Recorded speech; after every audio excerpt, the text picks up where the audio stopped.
Hello, everyone. Welcome back to Streaming Alchemy.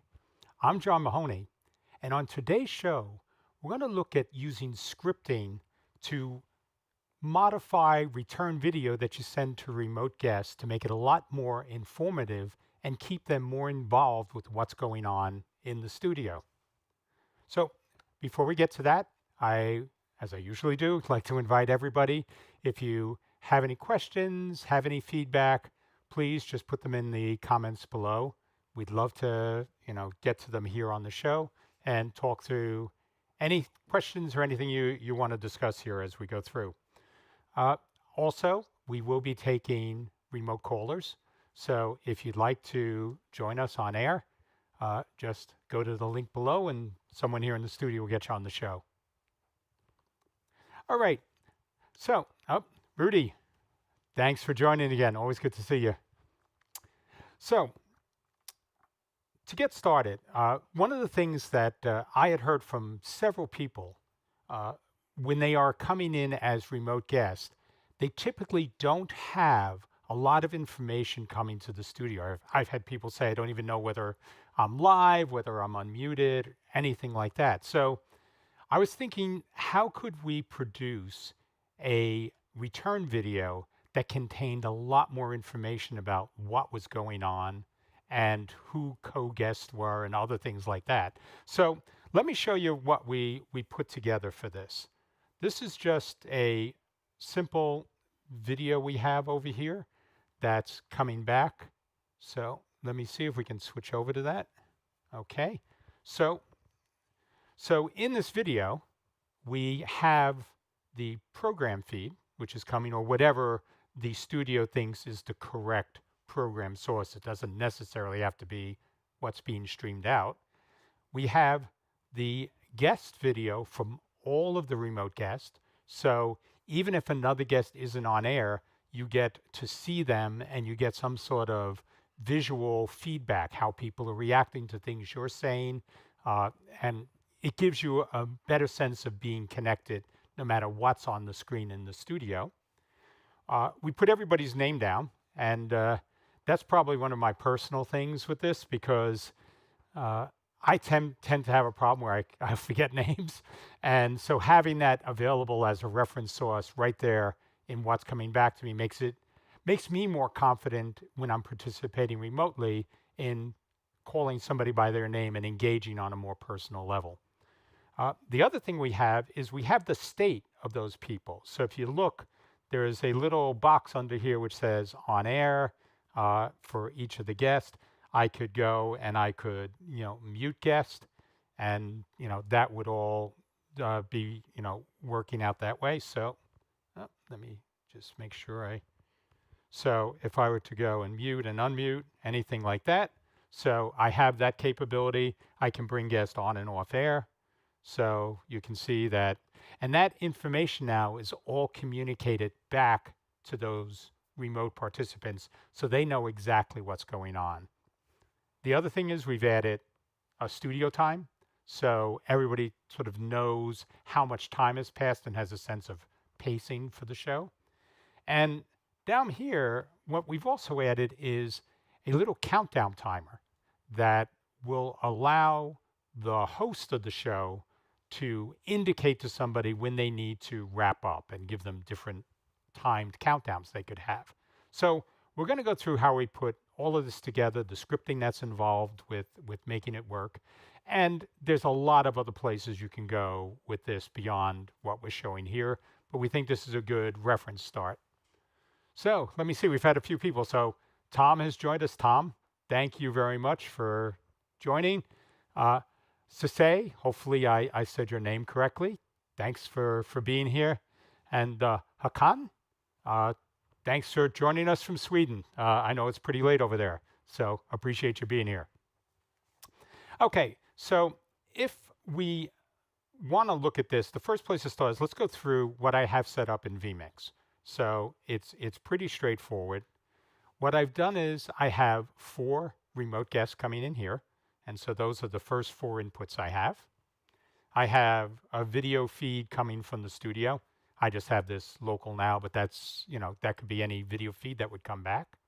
And then the two things of real interest here are I have a layered input, which is the return video.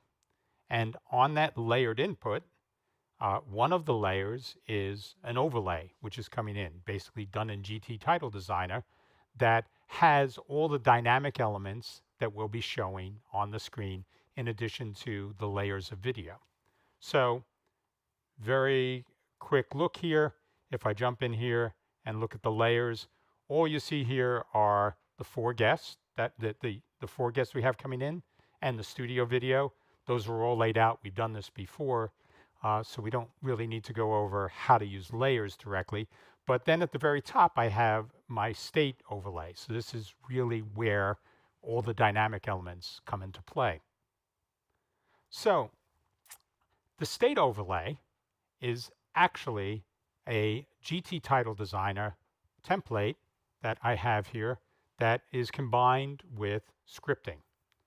So on GT Title Designer, you can sort of notice the whole layout we have. There's the upper corner is the time. That's the countdown timer we have down here. We have stand-in icons that we have for the state of each one of the guests. And that's really it. And what you'll notice is each one of these elements that we have in GT Title Designer has a name associated with it. So all the states are called guest 1 state, guest 2 state, and we have the names for guest 1, guest 2. We have the clocks and the labels. All of these things have named elements. And we're going to use those names in the scripting as we dynamically change what's in those elements. So probably since I'm over here on this screen, the scripting would be the next place to go. So let me jump out of here and jump over a bit to what we have with the scripting. So we've done a lot with scripting over the last several shows. So I'll go through some of this pretty quickly. We, at the very top, are reading the vMix XML, which has the state of everything going on in vMix. And so we're taking that, loading it in to a XML document inside of our script. And then what we're doing in these next 4 lines is we're taking all the information about specific inputs, the 4 guest inputs that we have coming in, the remote guests. So I'm setting this up to say, basically, grab the everything that's around this vMix input, which is the unique input for guest 1 up to guest 4. And one of the things I noticed, just to try to keep things a little more interesting, is I'm actually accessing these inputs a different way. So one of the things inside vMix for each input is it has a unique key, basically some type of GUID, long string of numbers and letters here that represent that input uniquely. And so you can, in specifying an input, use the key instead of an input name or instead of an input number. And this won't change. So if you move things around or add or delete elements, these key elements will stay the same. So it's a solid way, if you have a fixed vMix setup, to pull in inputs and know that you're not going to be messed up because somebody added or deleted something in the process. So what we're doing with all of these is we're pulling in the state information about all of the guest inputs. And then what we need to do is we need to decide how to render that state out in the overlay. So to do that, we are pulling individual values out of the XML node for each one of the guests. So the first thing we do is we say, let's see if this guest is muted. Because if they're muted, then they're not going to talk, and the other state, like whether they're on air or off air, doesn't matter. The guest needs to know that they're muted and there's no need to talk. So the first thing we do is say, if we're muted, then, muted equals false. Then what I want you to do is decide if they're on air, which is the first element. And the way we judge on air is if they're in the main audio bus, then turn around and say that they're on air. And if they're not in the master audio, then say that they're off air. So that's a very simple way. You could have a different mechanism you use to indicate that or to recognize that, but we're just using that for an example right now. And what we're doing when we find out that this guest is on air or off air is we're changing the placeholder image that we have in the GT Title Designer template that we have as an overlay. So in this case, we're using the API function, the shortcut set image. And so we're using set image and we're using it on the state overlay. So now, as opposed to using a key, we're using a name, just all different ways to do this. And then what I'm doing is I'm saying use the file, the image file at this location. So you can actually have lots of images that are not inside of your vMix session proper, but are on the same system or a network available system and connect to them that way. And we're saying do it at 100%. So, you could scale it if you wanted to.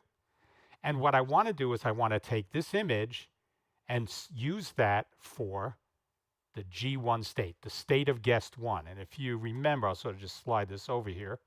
That is this little icon we had down here. So that's the G1 state.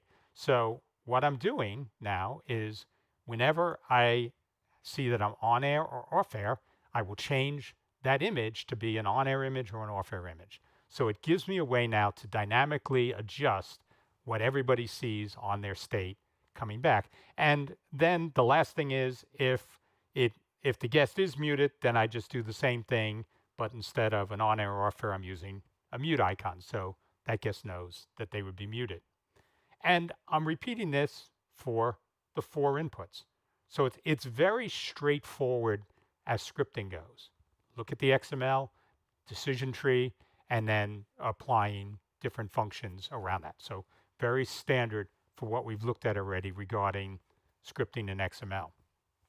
So let me see here now. Let me move this down. So I guess if we look at this now, I actually have this all set up so that I can change any one of these states using a Stream Deck that I have here. So if I switch over to the Stream Deck, what I can do is now I can mute or unmute. So that's a mute toggle, or I can mute and unmute all.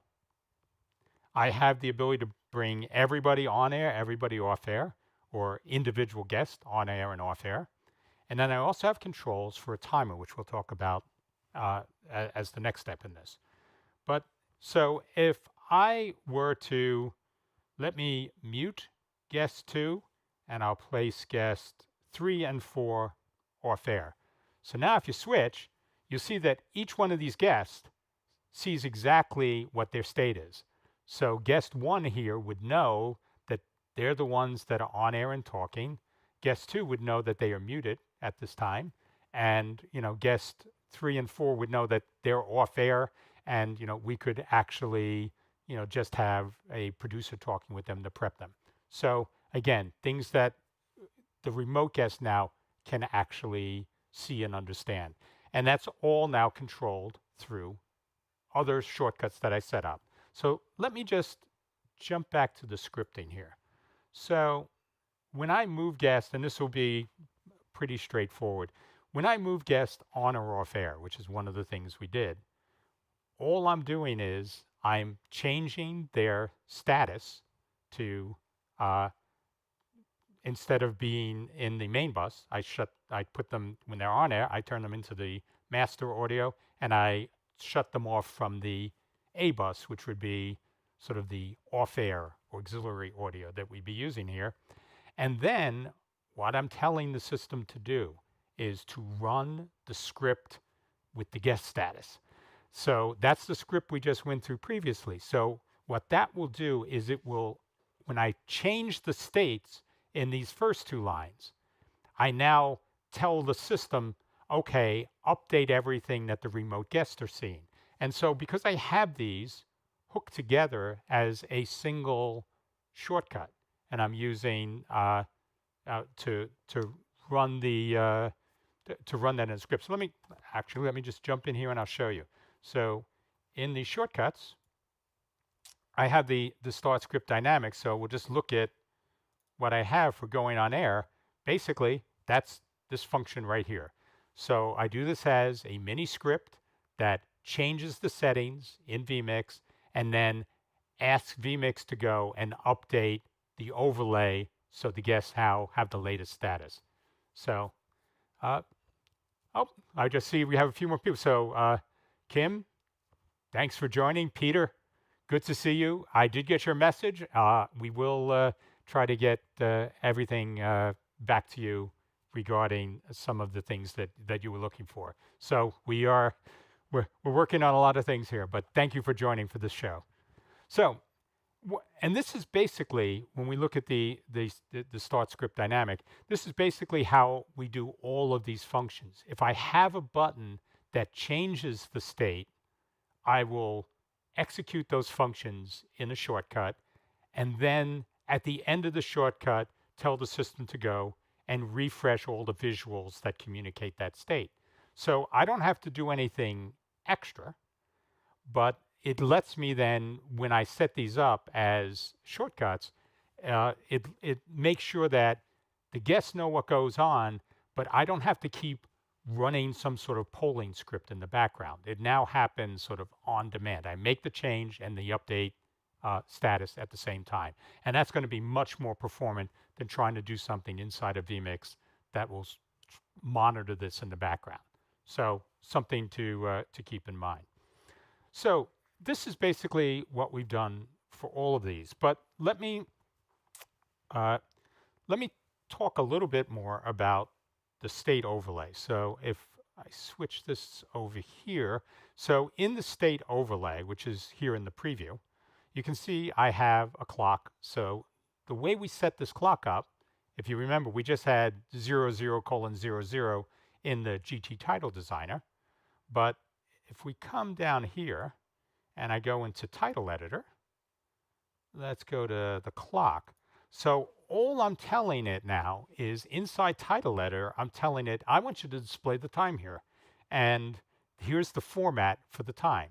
So we have, a digit for hours and minutes, and I want AM or PM. That's what the double T at the end means. So this is just a simple way to format the time, but that's all I needed to do. I put a placeholder in GT Title Designer, and I am telling inside of vMix, substitute the time for what I have in GT Title Designer.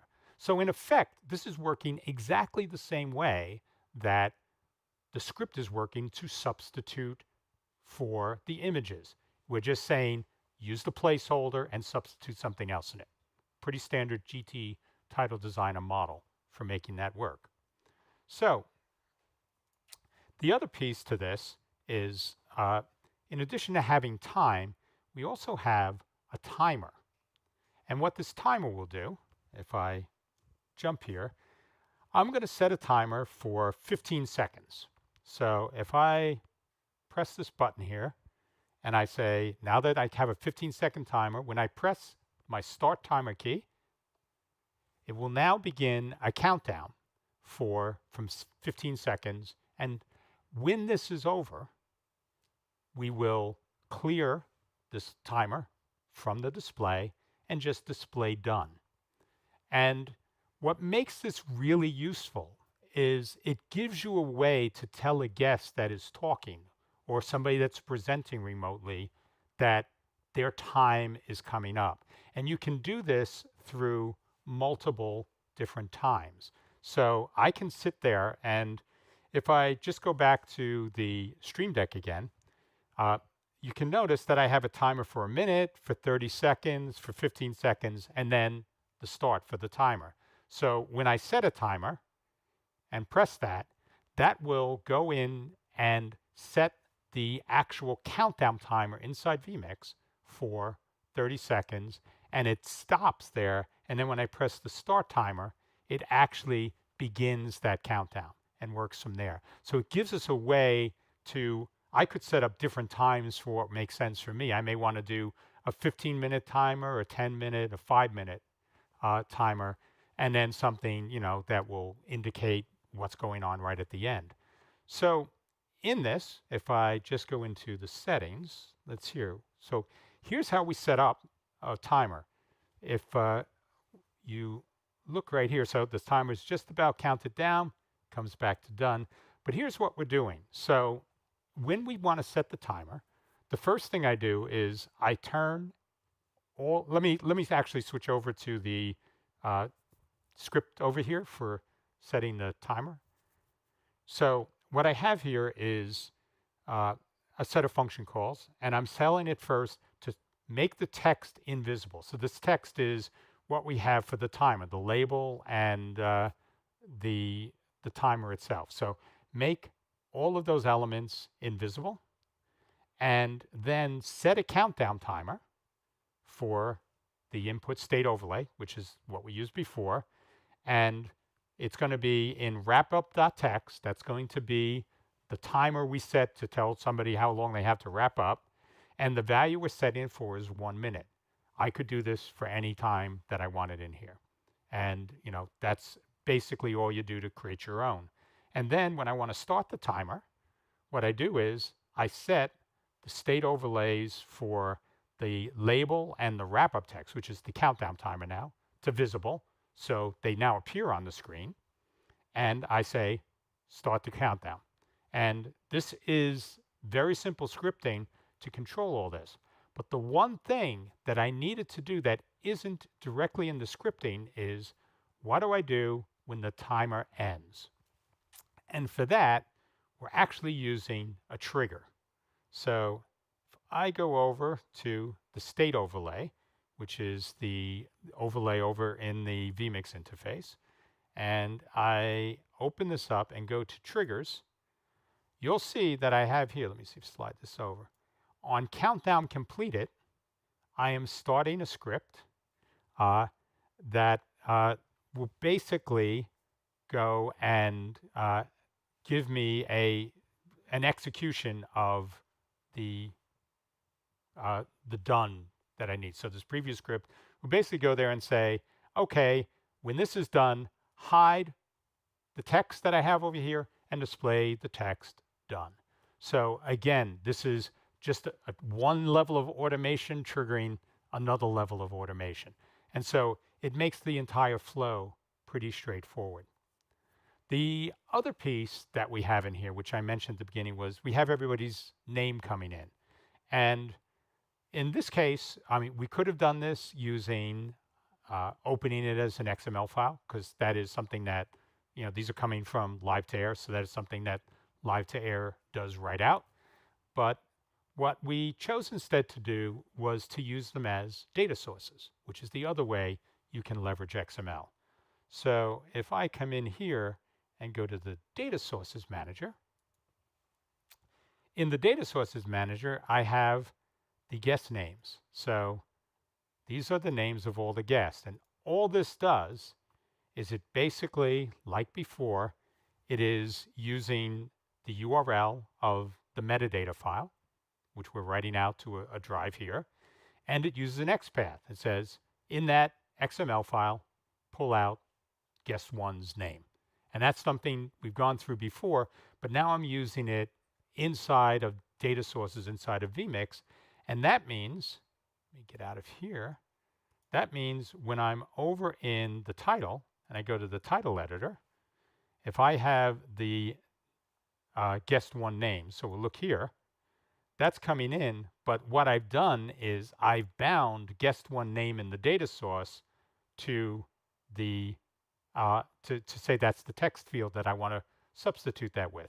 So what you're seeing is the data from the data source being mapped into the field inside Title Designer to display the names for everybody that we have coming into the show remotely. So this is just, again, another way to do these things. There's lots of different ways inside of vMix to make things happen. And this is just another way to work with XML files and text that you want to set up inside your productions. So that's everything. We will put all of the scripts up in the GitHub setup that we have, and we'll post a link in the show for that again. But hopefully you found this useful. I think there's a lot of things around working with remote guests that we can do more effectively. And oh, Wesley, thank you for joining us. Uh, so this is just one example, but I think this is really a start point. If you take this and think of other ways you could combine elements that you want to share with guests, that would definitely be something I would look into, into exploring on your own and seeing what you could come up with. If you have something that you find that you think is really cool or interesting, I would love to have you share it with everybody in the community as well. So please, just feel free. I want to encourage everybody in this that's a part of the Streaming Alchemy group and community in general to share as much as possible, so we all can learn from each other. So that's everything. We will be staying around for an post show, and we can talk about any other questions you have here. I can share a little bit more background for some of the other things we were looking at doing here. And we'll open to answering any questions or anything else that you have from the show. In addition, we'll still take callers. So if you do want to join us on air for the after show, please just jump into the link here below. And as I said, somebody from the studio will get you on air. So if I don't see you in the after show, we will see you again next Friday. And thank you very much for spending this Friday with us. Take care, everyone.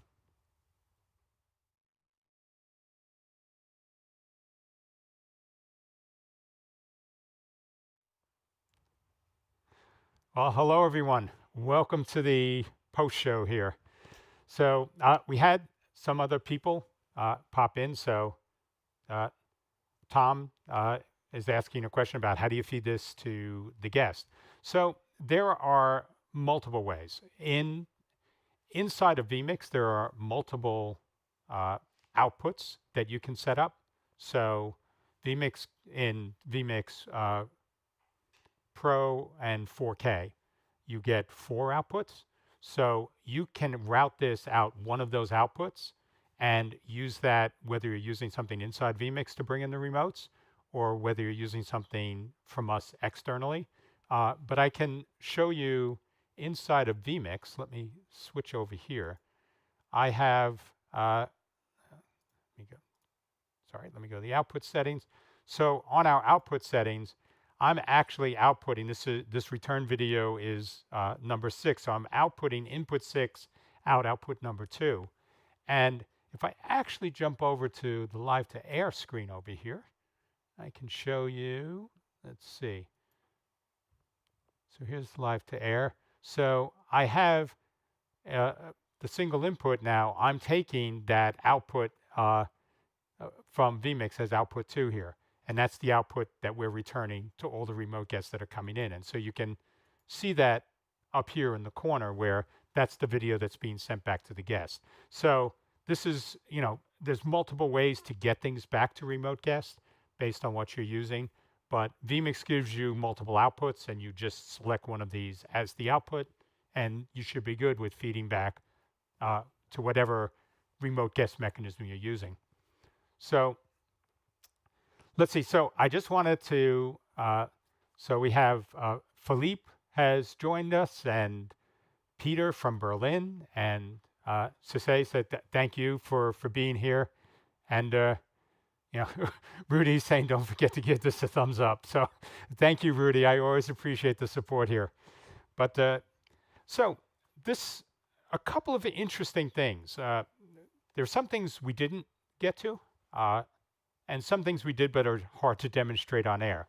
So one of the other things that we didn't show during the show was that for each of these guests, I have them set up so that if their audio level goes above a certain volume, they will switch into the video that's being shown in the big window on top. So if you just look at the output here, so I'm going to try and force this to happen. So I'm going to unmute guest one here, and they have some audio going. So I'm just going to raise their audio level up, and at a certain point, oh, so actually, let me take this out of program because there's a, this is something that, it's a very strange thing in vMix. Certain things don't work, but now that I have this audio level go up for this person, you can see that it's switched over.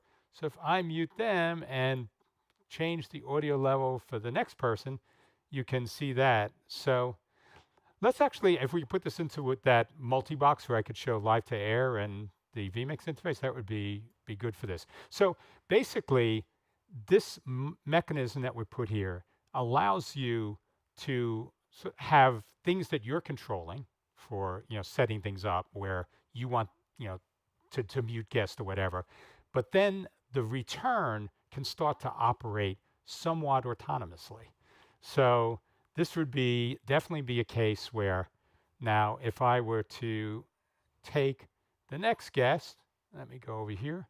So I'll mute this guest and I'll unmute this guest. And when I raise the audio level enough, you'll see now that they switched in and became the primary guest. So this would be something that we could use to, when the host would speak, the remote guest would see the host in the studio feed, but when one of the other remote guests talked, they would, to the other guest, pop up and sort of take the main space in there.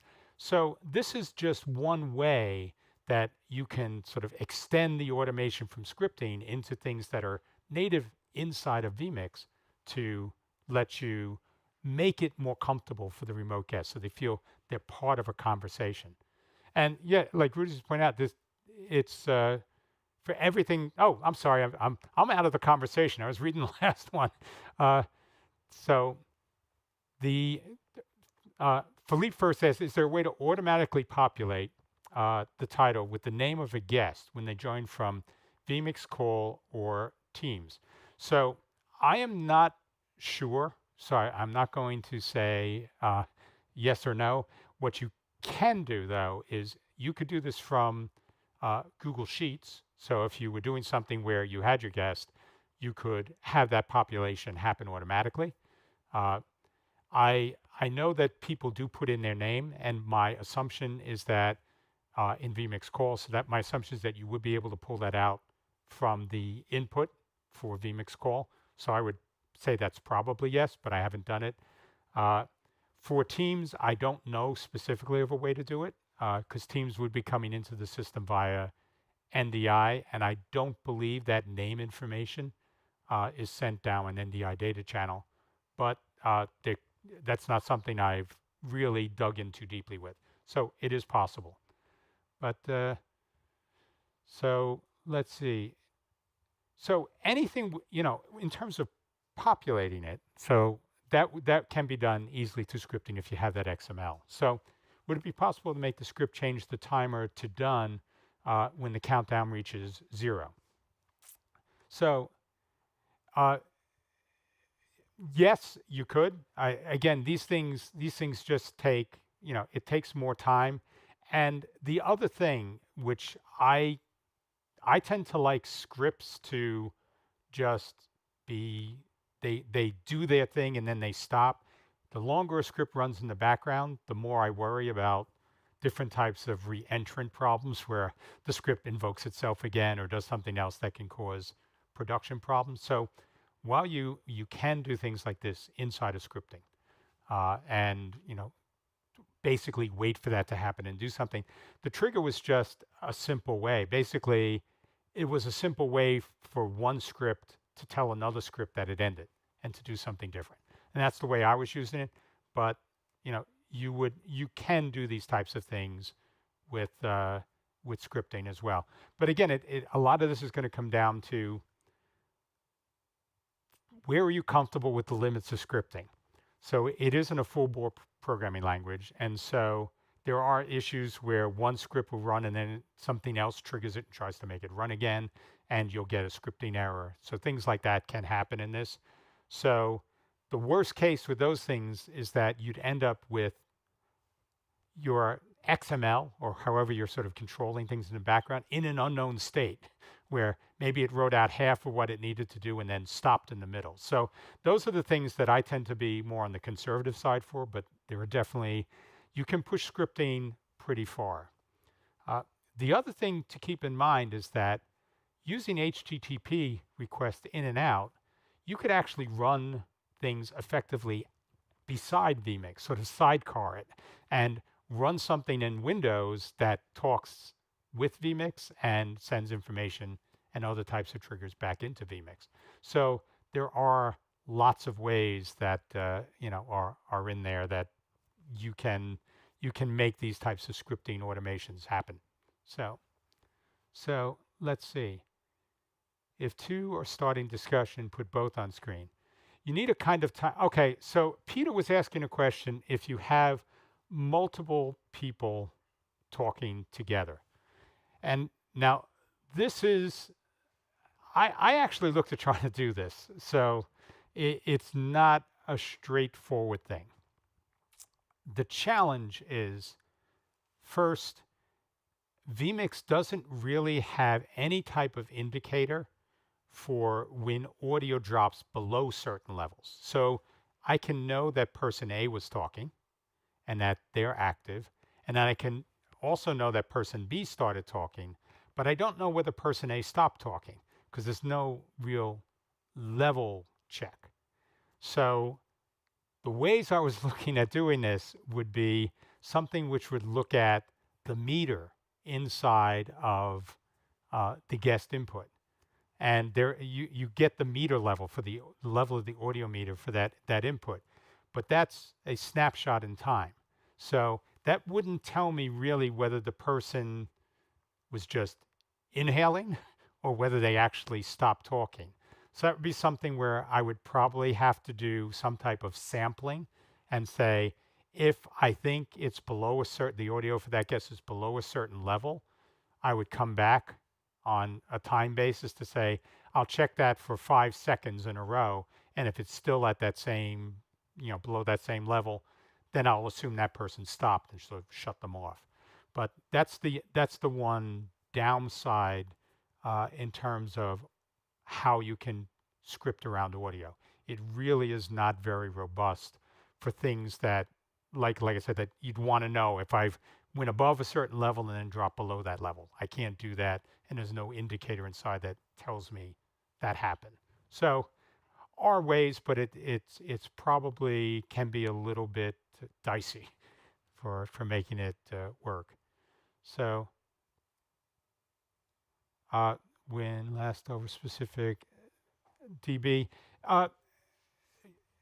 it is possible, but that means, and again, this is Peter's asking if there would be a way that I could sort of timestamp the last time that guest was above or triggered that dB level trigger. So inside, when the guest triggers that, I don't know, and I haven't tested this, I don't know if there's a way to re-trigger it. So if when that guest goes in there, if there's a way to say, okay, if they're talking softly and then they get louder again and talk softly, how does that work? What's the interval before it tries to trigger it again? How long do I have to wait? So, it could be interesting things. So if that is the case, so if I knew, for instance, that, the guest doesn't re-trigger the trigger until 5 seconds after then that would give me some indicator that I could use that to say, I'll know that guest stopped speaking and then spoke again. So there may be things I could do around that to do time stamping, where it could be if that doesn't get triggered again within 5 seconds, then I'll go into and say, set the last time they spoke to this time and do something around that. So there could be interesting ways, but all of these are definitely hacks. So, uh, and that's the fun part of scripting, because a lot of scripting is a hack. But some of it is what we'd call side effects programming, which is, if you're at all in programming, that's something that they try to beat out of you in college. Yeah. So don't depend on something happening when you do one thing, and just assume something else is going to happen, or that there's, when I do this, this won't happen. Be very explicit in what you want. So, scripting isn't quite as clean as that, but it is something that you definitely could experiment with, and find cool ways to do stuff. And then when you do, please share it, because we're always interested to learn. So yeah, as Peter oh, Chris, great to see you on here. So Chris Burgos is a guru over at he works over at New Tech, but is a guru around all things video production. He is a gaming, uh, both as a participant and as a producer, an expert on the gaming space as well. So anytime you need to find out how to do a gaming based event, Chris is definitely the man to talk to. So you know, contact with him on Facebook, and definitely keep him in mind if you have anything coming up around gaming, and certainly anything around TriCaster, because even though we cover a lot of vMix here, because I know that's an interest to the audience, we do everything in our own studio using a TC1, and that works really well for us in the types of productions we do here. So P- Peter. Peter just made a point about hacks. Hacks are always the fairy dust, and that is true. That's the sort of thing where I mean, if you ever seen those cartoons where they talk about how to do something, where in the logic it sort of says, and a miracle happens. There's a bit of that in there too. You just hope things work the way you expect them to.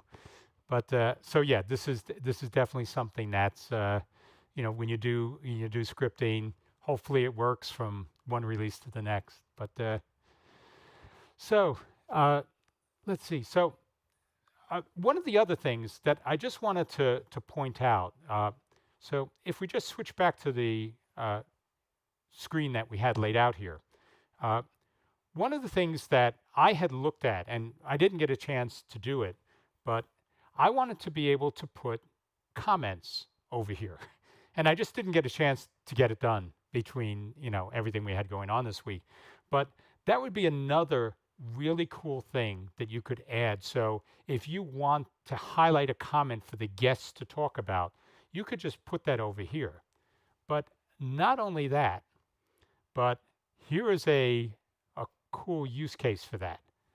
Using something like vMix Social, you could use the comments yourself to basically put messages that you want to share with your remote guest in, and have just a simple mechanism to do that through. So you could actually have a remote producer be watching the stream and then post comments up that you would use uniquely as messages out to these guests. So other ways to do those types of things, where you're just using that space for something that is more information back. And I think in all of this, it's about that guest engagement. It's hard when you're remote. I mean, I've been on multiple shows where you're talking to people remotely, and it can be, you can feel disconnected sometimes. So anything in your production that sort of keeps everybody remote in the loop is really great to do. So yeah, I mean, Peter's talking about the alternatives to for Comic Social. I mean, I think for what it does, vMix Social is good. You can pull things in. You don't always get things to poll as quickly as you'd like. So sometimes that comments can come in slower, and you sort of feel you're behind uh, the community when you're interacting with them. But I think if you work with it where basically you're taking it in as data and then formatting it to fit what you need, that could definitely work. But there are other things like, and I've mentioned like Google Sheets and other stuff where you can pull information out of that. So you could create almost like forms inside of Sheets that let you put in messages that you could then import into things you're using on as feedback to guests. So lots of different ways to use the tools around. And this comes back again to what I talked about a lot with NDI. So even though we are using the TriCaster for everything we have production wise, we're using vMix Social to put up the comments. And we're doing that by sending a feed out of another copy of vMix we have running that has a pre-multiplied output of vMix Social that we have as a downstream key in the TriCaster that we can then send any one of the comments to that we want. So you can stitch things together and use the right tools for the different parts of your workflow. And like I said, NDI is the glue that holds all that together. So